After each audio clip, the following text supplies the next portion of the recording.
Meron ka bang isang mangga dyan? Tara, samahan nyo ako sa paggawa ng panghimagas na swak sa mainit na panahon. So, ito na po yung ating mangga guys. Naka-slice na po to into cubes. Ayun, look at that. Yum, yum, yum. So, ilagay natin sa ating maliit na bowl. At i-set aside muna natin yan. Kasi ilagay natin yan for toppings. At yung isang kalahati naman, ilagay natin sa blender. Pero kung wala kayong blender, pwede nyo namang i-mash. At i-mix natin yung ating evaporated milk. At i-blend until yung texture natin ay napaka-smooth niya. Katulad nito guys, napaka-smooth na ang ating texture ng ating mangga. At yun, ilagay natin sa mixing bowl. At ilagay na din natin yung ating whipped cream or all-purpose cream. So, i-mix well lang natin until well combined ang ating mixture.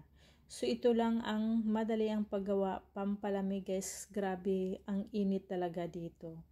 At ilagay na din natin yung ating natira na evaporated milk at yung mango. So, more mango, more yummy. At nilagay ko na rin yung ating tapioca pearl.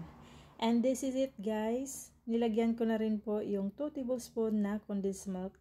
Ayaw ko yung sobrang matamis. Gusto ko yung tama-tama lang. At ito na po at palamigin natin guys sa ref muna. And this is it, ang ating finished product na mango tapioca pearl. Look at that, so yummy. At swak sa mainit na panahon. Yum, yum, yum. Thank you for watching guys. God bless.